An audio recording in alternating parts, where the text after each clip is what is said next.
Okay. My name is Jerry Miner. I'm 46 years old. I was born in Memphis, Tennessee, but I grew up in Flint, Michigan. My mother and father were divorced when I was about 1 or 2 years old, somewhere in between that time.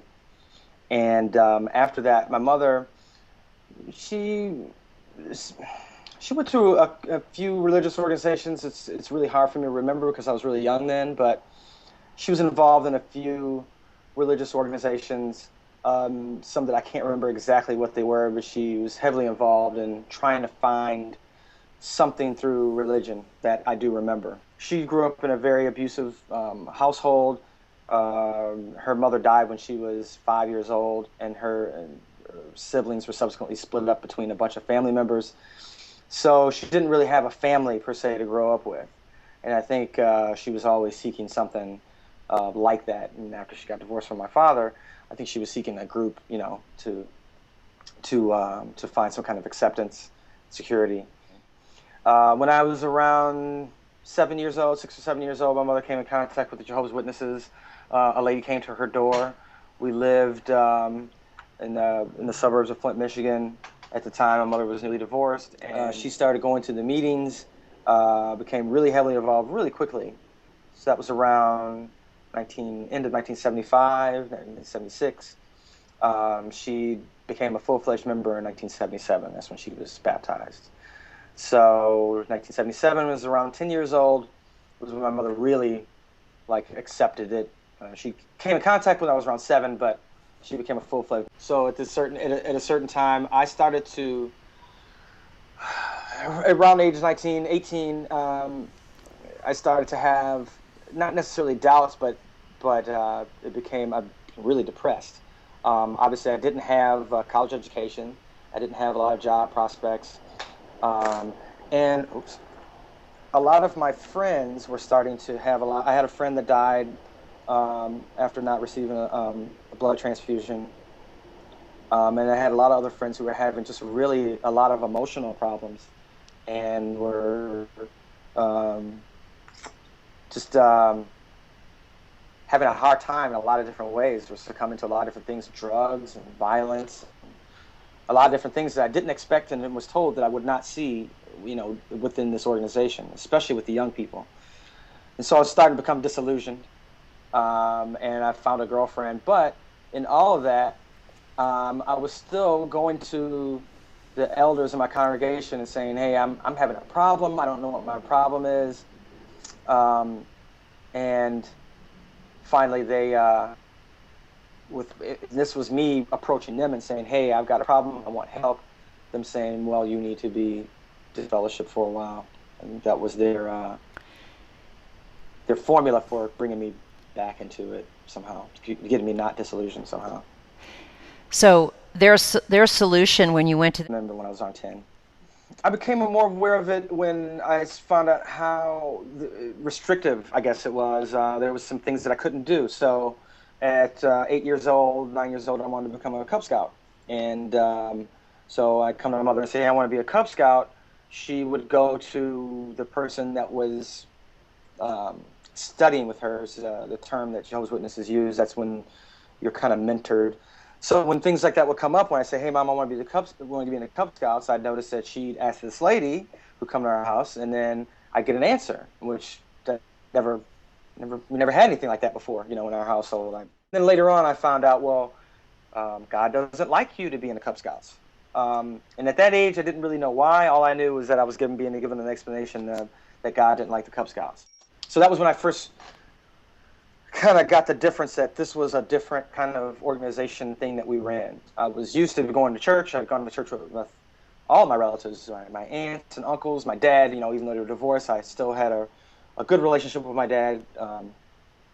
We lived in the same town. I'd see him on the weekends. And then as it goes on, it seemed like everything from school, what I was studying in school, even to where we lived, seemed to be kind of predicated on this organization that we had gotten involved in.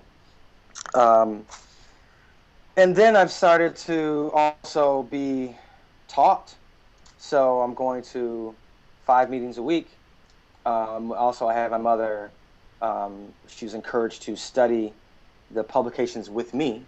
So I'm also being indoctrinated, so to speak, during that time. So my mother at least would take at least an hour a week to sit me down and go through publication. A lot of these publications that they have are based, for young people.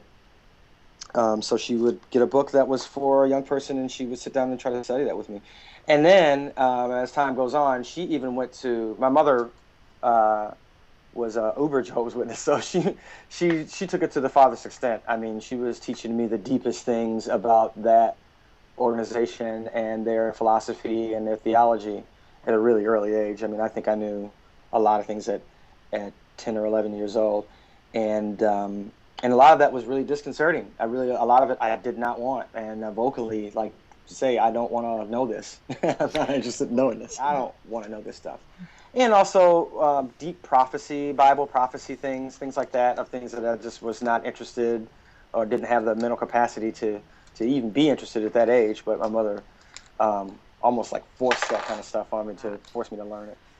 I can actually say with in my situation that the Jehovah's Witnesses may have made it a little bit better as far as the abusive situation in my family. I still consider my mother abusive. I got beat a lot.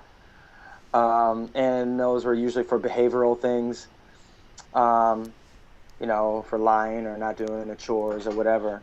But I can say that it was better after she became a Jehovah's Witness. She seemed to have a little bit of a little bit of better handle on her anger and outburst. But it definitely did not end it. It just made it a little bit different. Yes, they do encourage physical discipline, but they also encouraged more than that. And I will say this: there was an incident when I was growing up of a friend of mine who the child welfare services got called on, and I saw my mother's behavior actually change after that. It wasn't like it was great. I mean, I still got beat. And I still think that the organization condoned that kind of thing. They definitely were. They definitely had the mantra, spare the rod, spoil the child. I mean, that was. I remember as a child in this incident that I'm talking about with a friend of mine, when the state was called in, as far as to see if she was being abused.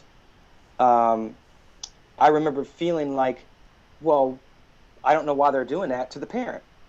She's totally justified in beating her child because the Bible says that we can do that.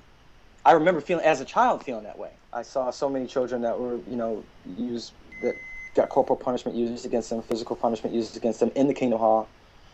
And it's something that people don't talk about. And since there's just an overall okay with corporal punishment, I thought that there was a real lack of really watching for children's well-being. And that, coupled along with just the fact that there was an organization that was kind of dictating the way my mother was raising me, so that meant, I didn't have any aspirations to go to college because at that point the organization was encouraging children not to go to college. And so that influenced all the classes that I took in school, and even influenced my overall motivation in school.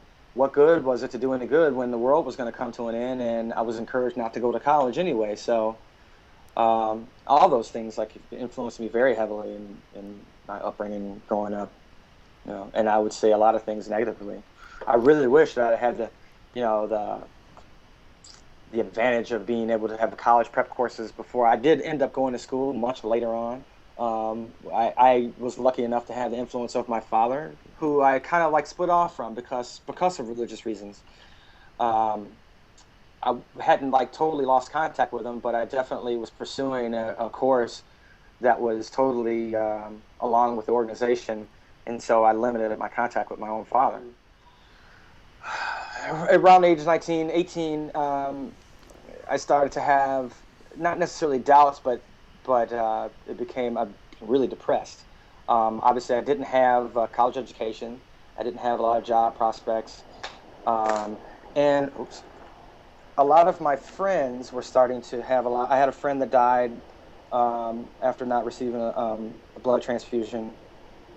And I had a lot of other friends who were having just really a lot of emotional problems and were um, just having a hard time in a lot of different ways. Were succumbing to a lot of different things, drugs and violence, a lot of different things that I didn't expect and was told that I would not see, within this organization, especially with the young people. And so I was starting to become disillusioned. And I found a girlfriend. But in all of that, I was still going to the elders in my congregation and saying, "Hey, I'm having a problem. I don't know what my problem is." And finally, this was me approaching them and saying, "Hey, I've got a problem. I want help." Them saying, "Well, you need to be disfellowship for a while," and that was their formula for bringing me back into it somehow, getting me not disillusioned somehow.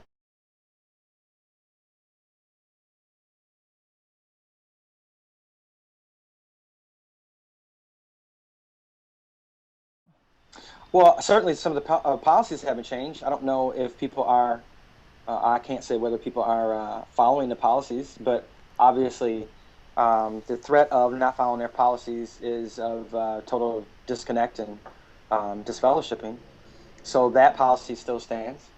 So as long as that kind of policy still stands, where, I mean, I haven't talked to my mother, and I haven't had a meaningful conversation since I left the organization.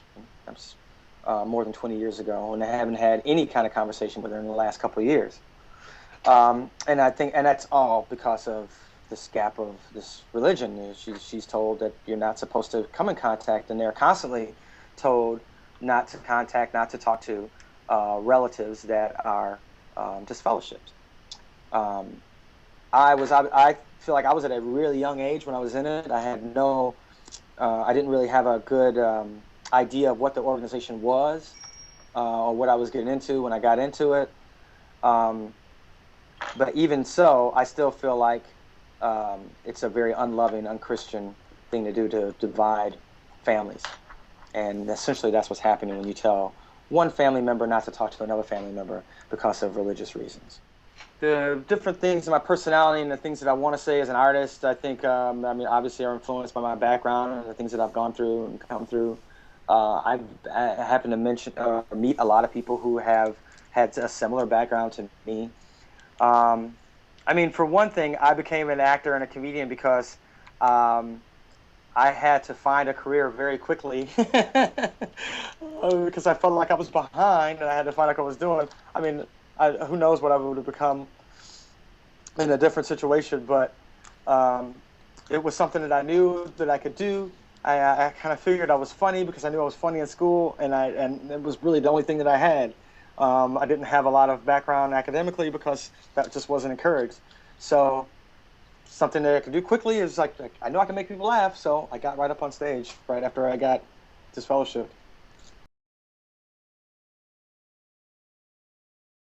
Child-friendly means, one of the main things is having a choice, giving a child a choice to what religion that they're going to become. I think that that's important. Every human being should have that. I think a lot of people would agree with that. It's something that wasn't given to me. I wasn't given the choice not to be a Jehovah's Witness. I think that might be disputed. They might say, no, you were given the choice, but I was given the choice along with losing my family, losing my support. So I don't really think that's a fair choice. And to keep in mind, the children don't necessarily and shouldn't be making the commitments that adults are making. The adults have experience and everything on their side, the legality of being able to make a choice for their future, and children shouldn't be held to that at that age. They should be able to get all the facts and do the same thing that adults have and make their decision on their own on what religion that they're going to be. Obviously, I know that parents are going to have their children go to services with them. They're going to have them with them. I understand that, but I think that there's also some consideration to letting the child make his own choice, and I think that's important. So if that's done, I think that can help a lot. But also keeping in mind too that we are advancing as mankind goes on, and then we've discovered certain things, and we've discovered things about rearing children and corporal punishment, and I think that should have just as much a part of the discussion as the moral part, or the whatever text your religion may be adhering to. I think we should also keep in mind what we know. What we know is that are the things that are beneficial for children. We should also keep that in mind, along with whatever the Bible says.